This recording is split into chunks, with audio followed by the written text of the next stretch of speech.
Gravity Falls was a legendary show for many reasons. Not only did it have a stacked amount of cool mysteries that warrants the show multiple rewatches, but also it had a strong cast of likable characters to go along with it. This all made the show's apocalyptic finale more impactful. But what if I told you the last normal episode of the show before this was considered the worst one? Let's talk about it.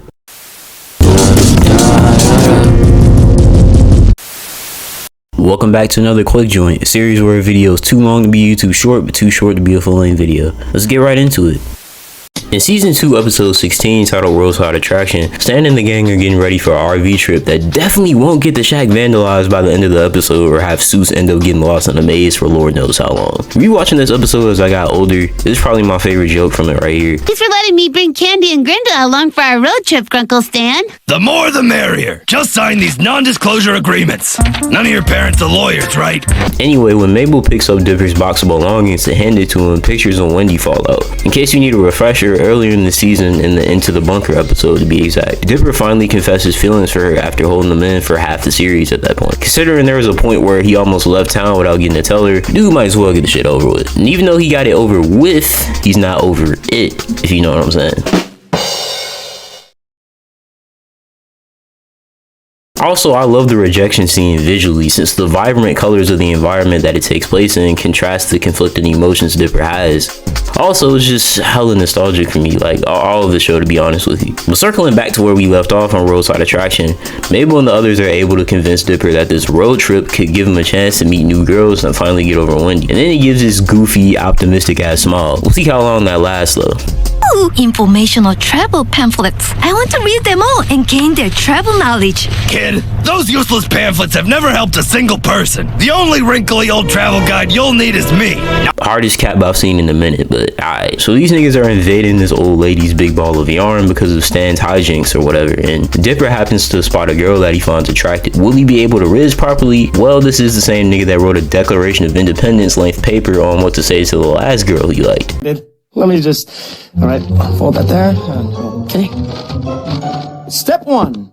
Getting to know each other with playful banter. TLDR version, the dog is indeed not in him. He fumbled the bag so hard by the time he looked up to see if it was still there, that shit had been blown into the street and ran over by 3 pickup trucks. That joke was weird as hell, bro. Why do y'all watch my videos again? At this rate, I'm gonna grow up to be a sad loner like Toby Determined. Whoa, never say that about yourself. That nigga Toby gets the cardboard statue on wax. You're not that down bad, Dipper. You're like 12, bro. Chill. I asked out a girl for the first time at that same age. Anyway, Stan proceeds to tell him he should talk to every pretty girl he sees in order to practice. To me, especially for the age Dippers, this sounds like pretty standard advice. But the way this shit comes back to bite him in the ass later is one of the main gripes I have with this episode. We'll get to that later though. The gang decides to raid Upside Downtown next, and Dipper actually manages to riz this time. I won't even explain how he's able to do it. Some niggas just need to watch and learn. So I'm gonna go ahead and roll the clip for y'all. Hopefully I don't get copyright claim, but it is what it is. Alright, kid, this is it. Be confident. Hi, I'm Dipper. Crazy place, right? Oh, hi, I'm Emma Sue. Alright, this coincidence is crazy. 2 girls I asked out in middle school were named Emma. Insane shit right there. You know, if you pretend we're right side up, it looks like everyone's hair is standing on end. Huh, yeah, weird, right? Pretend you're screaming. Okay, you gotta take a picture of me though. Let's see about... Whoa! Just kidding. Emma, come on! We have to get to Canada before your mother gives birth! It's a long story. Maybe you could tell me sometime. Here's my email address. Bro, what f***ing 12-year-old gives out their email? I get this show takes place in like 2013 or so, but I doubt niggas were still doing this by that point. Like, what's next? Y'all gonna share iPods or something? The high our boy has after this encounter leaves him feeling more confident afterwards, not knowing that this confidence would lead to romantic interest from Candy, one of Mabel's close friends. Anyway, we break into a montage of Dipper exchanging contacts with different girls, while the rest of the gang are simultaneously stealing from those places. Although it might not be Dipper's intention, him talking to these girls is distracting them from what's happening, making them a W accomplice in the process. Everyone on board? Probably. Guys? Hello? Anyone? Now why do you do my boy Seuss like that? Look! That's the Stan Pines method, kid. Works every time. I'm just a little worried, though. I mean, is it bad to flirt with this many girls at once? I'm just trying to get over Wendy. I don't want to hurt anyone's feelings. Please. That's the best part of flirting on a road trip. You're not gonna see any of these gals again. Oh lord, is that second act gonna be something else? Over a campfire, Candy confesses her feelings for Dipper in a scene that blew my mind as a kid because I just really wanted to see this nigga win. Candy's nervous to approach him, so now Mabel's going to organize a plan to put the two together. And now they're off to their next place to scam, Mystery Mountain, which I feel like intentionally sounds like a cooler version of the Mystery Shack. Brenda and Mabel decide to switch to closer seats in the RV so Dipper and Candy can sit next to each other. Candy uses this as an opportunity to ask Dipper to walk around Mystery Mountain with her as a date. He reluctantly agrees in order to follow Stan's advice from earlier, while it's still pretty clear to the audience he doesn't reciprocate Candy's feelings towards him. When they first get out of the RV once they reach their destination, Dipper actually makes this clear to Stan once he asks why Dipper seems so uncomfortable about this date. Just need to be honest with her and tell her I'm not ready for all this. Don't you see what's happening here? That's your dumb obsession with Wendy getting in the way of your future. If you want to move on, you gotta say yes to whatever comes your way. Speaking of which... I'm gonna watch Stan's elderly retirement home has Riz towards this lady who works at the mountain. Oh, I seem to have lost my number. Can I borrow yours? Oh, you are a riot. You know, I'm going on a break. You want to take the Sky Tram up to Widow's Peak? Take my advice or don't, but clearly, I know what I'm doing. Oh, fancy. Now we fast forward to Dipper and Candy alone in this cave called Mummy Town, USA. And the way this scene plays out conflicted my entire opinion on the episode for a while. The way every girl Dipper talked to in this episode finds him up here coincidentally without any indication to the audience that they might have known where this nigga was going almost seems a little too good to be true. But do I think Dipper's in the wrong here? Yes, but at the same time, no? Let me explain.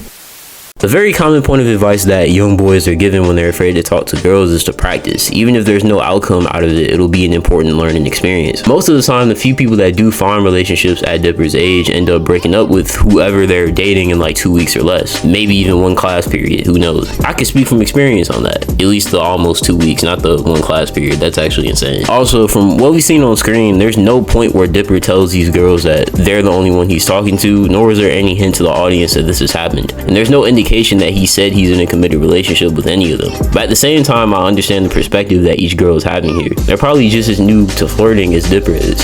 So it's reasonable for them at this age to think that 9 times out of 10, if a guy shows interest in them, they're the only person the guy's talking to in that way. Most niggas don't have a roster at 12. At least I'd assume so. I mean, I graduated middle school 4 years ago, so maybe in that small amount of time things have changed. But I don't know, that's just my perspective. So even though Dipper isn't technically in the wrong for talking to multiple girls at once, he should have at least been honest about it before things escalated. But now that Dipper's pursuits have failed, he runs to ask Stan for help. Anyway, on Stan's date with the lady from earlier, turns out she's one of those spider people Candy was talking about. Dipper gets a call via walkie-talkie because our boy Stan has been trapped. Not in like a child support baby mama type of way, but like he's literally trapped in a spider web. He's cooked. Allow me to slip into something more horrifying. Like I said, he's cooked. Dipper has no choice but to ask Mabel, Candy, and Grenda for help to get Stan back, and they have to put the bullshit he put Candy through aside for now until that mission's complete. Please, I don't know if you're really up there or not, but if you are, please save me, Paul Bunyan! Mr. Pine! Whoa, did that really work? It's funny he said this because I was like 9 the first time I saw this, and around the same time in 4th grade, we had just learned who Paul Bunyan was, so seeing that scene in retrospect brought back some fun memories. Anyway, Stan gets free by the others, and they manage to escape on a slow-ass sky tram. There was another former gripe I had with this episode that now that I've thought more about it, I don't really agree with anymore. For the last year or so, thinking back to this episode, I felt like Dipper giving up on hope when the spider lady attacked him and the others on the sky tram and saying, "We're all gonna die," felt out of character for him. But considering he didn't have the journals on him at the moment, at least I'd assume, and he probably went his whole trip thinking he wouldn't have any supernatural happenings to deal with and thought this would just be a fun slice of life adventure, him not knowing what to do here actually makes a lot of sense for him.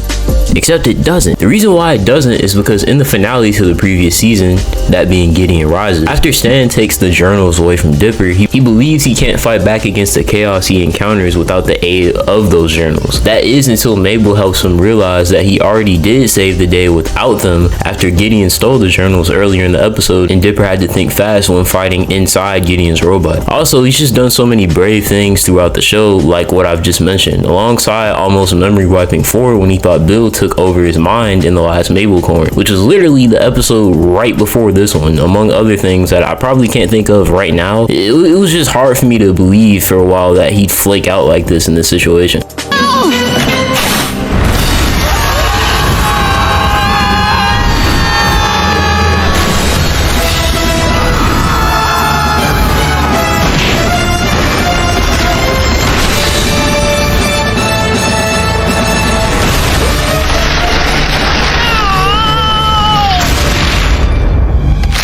I guess Paul Bunyan really did save this nigga. After all that? Seriously, do I look like an amnesiac? You're so funny. Have you ever considered becoming a comedian? You know, I actually have. Comedy is too subtle these days. My style involves more oversized props. Here, let me get you out from this. Bro, you a little too old to be thinking with the wrong head, I'm just saying. On the way back, Dipper and Stan bond over how bad they are with women, but Dipper continues to look on the bright side since he's finally gotten over Wendy, at least for the short term. He uses his newfound confidence to apologize to Candy, and here's how the interaction plays out. Hey, I found a pamphlet I don't think you've read yet.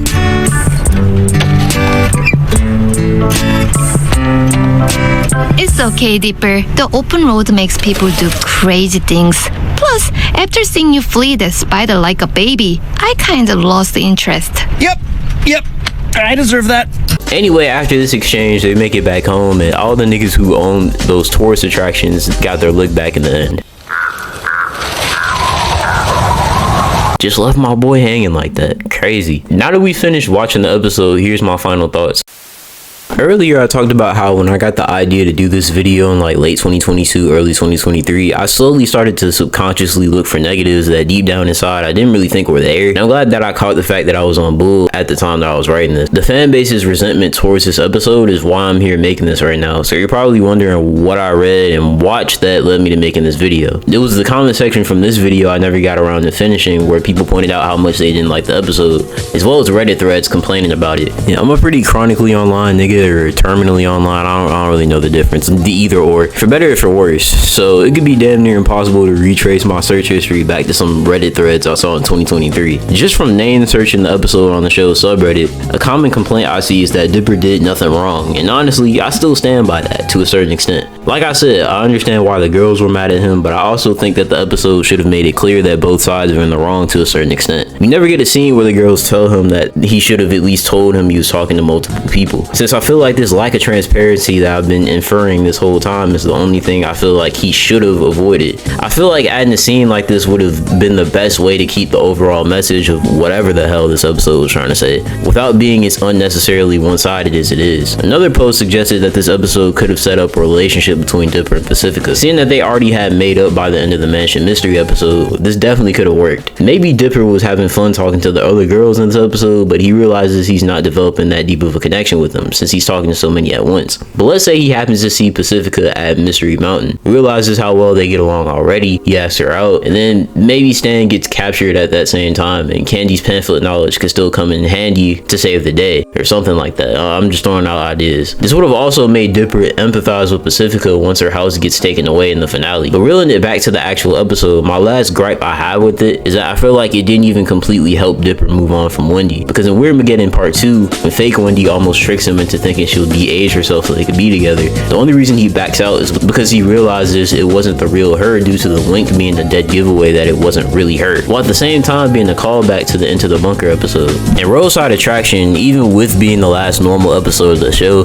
didn't really contribute any real effect on the show long term, story wise or character wise, and to me that's its biggest flaw. It's a fun episode. I think the jokes are really on point in this one, and it's not a completely unbearable watch, but if you skip this whenever you rewatch the the show, I can't really blame you, especially since that episode right before this, aka The Last Mabelcorn, acts as a perfect segue into the events of the finale. But the show is so consistently good that even its worst episode is just kind of alright at best, which is why I'm praying to God this potential season 3 that Disney's been in talks with Alex Hirsch about turns out to be something special and doesn't ruin this cohesive, short but sweet classic series that we all know and love. But if you enjoyed this and want to hear me talk about another Disney show, check out my Big City Greens video that should be in the corner of your screen right now. For more updates on videos like these, follow my IG at Genius the Great, link in the description. But anyway, this has been a quick joint, and until next time, I'm out this mug.